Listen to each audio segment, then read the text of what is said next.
redaction. So that takes a human body to do that. So 1 hour of video almost takes 2.5 to 3 hours of a person's time to download that video and have it ready to go. Redactions of privacy rules for people that are in that video that might not want their picture in that video.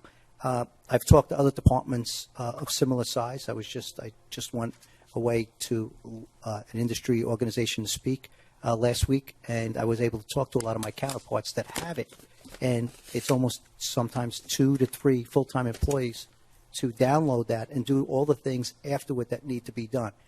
So we're looking at all those costs. I'm going to have a proposal back before the Public Safety Committee, as I've promised. I would have liked to have had it back soon.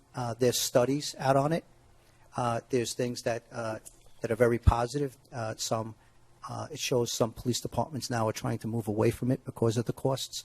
And then there's some studies that show it's great. I think it's something to add to our transparency and help build some public trust or add to it.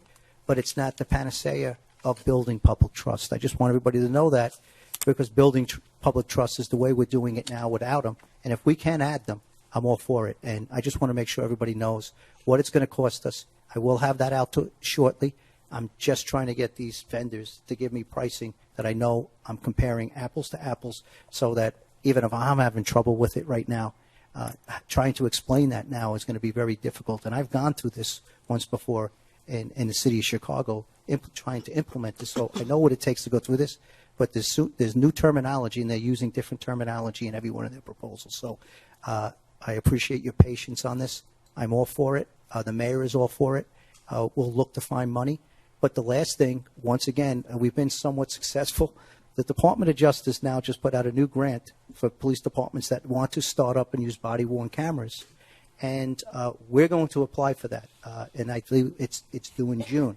So I'm looking at it right now with my leadership team, and we're going to go after that. And that would help us somewhat lower the costs, or hopefully if we can get it fully funded. But though we always got to make sure that when it becomes unfunded, or we're carrying the legacy of it. And those are the things that we're doing right now. So body-worn cameras, yes, would love to have them, but want everybody to understand the cost. And if I can get it paid by someone else, I'm going to go after that and look to do that. Thank you. Mr. Chair. Mr. Condon. Yes, Chief. I do appreciate your diligence in this process. But when was the what's it called? The pilot. When was that over? The pilot ended a couple of months after my arrival. So how long has that been? That's about I'd say a fair assessment about 1.5 years ago.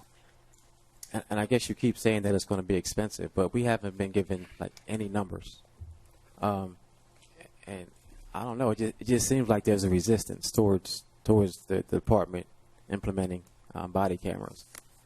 For you to keep saying that it costs, you want us to I guess to appreciate the cost, but not giving us anything to go by.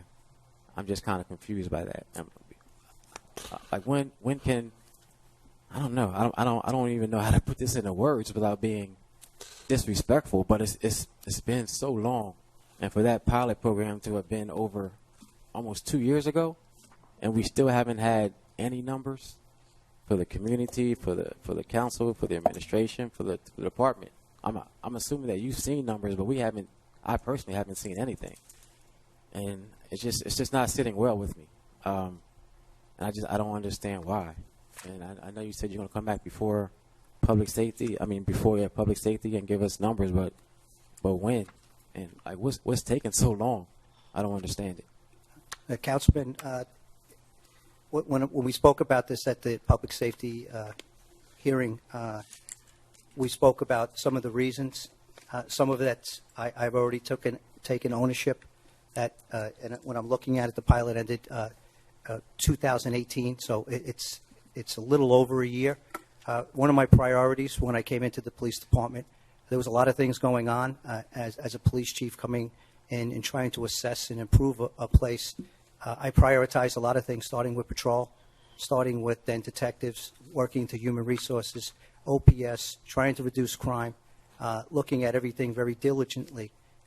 One of the things that I talked about building public trust was trying to make sure that we build public trust first through community engagement, going to every community meeting, making sure my same officers work in the same beats every time that they can work, going down to Dover several times a month to make sure we're getting a fair share of money, looking at these things. And not once did anybody ever ask me about body-worn cameras up until the time that I went to the public safety hearing and it was on the agenda last month. So I reprioritized things. I looked at way things were going. The officers do love it. Nobody's resistant. I'm always looking at costs, what can happen. I just talked about not making sure that I'm not looking at old costs, that if I'm going to give you a fair assessment off of this right now, that now I'm looking at it, I'm going to make sure that we have the right costs. And if I gave you and had you look at the proposals right now, it would be very difficult to really give you a fair assessment because I can't even give the pricing. Some of them work up to several $1 million over a course of a few years, or some to $1 or $2 million over a course of a few years. So I want to make sure what we're getting, and I want to make sure that proposal will be getting to you very, very shortly. And because I'm trying to decipher that. There's no resistance, sir. I already said that I'm all for body-worn cameras. The officers are for it. And I do take ownership that I prioritize things in this department to build public trust. And then on the onset, this city has a lot of cameras, and there's not really an event that's happening that someone's not on a cell phone right now at every incident that we're at that can't be captured on video already. But I am all for it. I'm sorry for the delay, but we will get that as soon as possible to you, sir. Just a follow-up. Have we reached out to the county to see what their process was? Because I think all of their patrol has body cameras. Have we reached out to them to Yes. see their costs? And Well, I looked at some of their costs. I looked at, because of the price of this, I want to make sure that sometimes when they're signing a contract, they're already locked in. I want to make sure that as we move forward, sometimes when I'm waiting for the expenses to come down because with technology, we approve every year. There's some things where I even looked at body-worn cameras where people can just use their smartphone. And there was things out there that probably can bring the cost down because we can put the things in that cloud. And I saw that that wasn't very effective.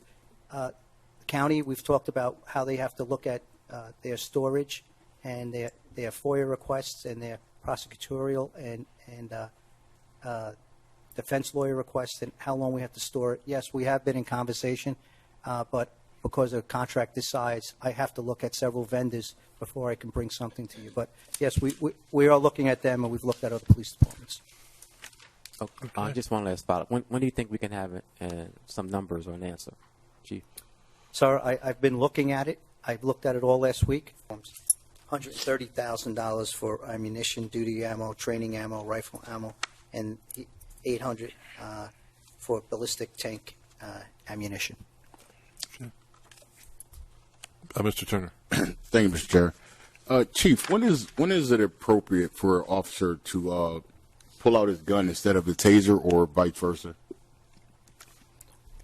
Well, starting with a gun, we're trained to look at assess the threat, and usually in split-second decisions as that's commensurate with the type of threat that's being used against yourself or someone else.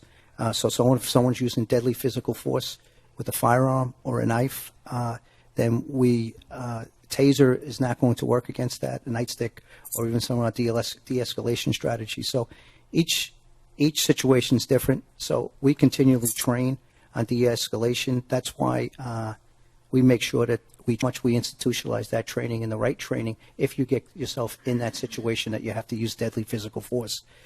When you drop down, commensurate with coming down past deadly physical force, if a taser could be used if you get in noncompliance, a person's bigger than you, you don't want to hurt that person, or that person is from hurting themselves or someone else or coming at you.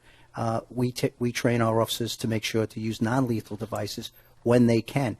And then finally, we use defensive tactics where if we have to subdue someone, we use it with as little use of force as possible, with pressure points, with joint points. So we make sure that we don't hurt the person, but they can comply when we need them, when they're under arrest.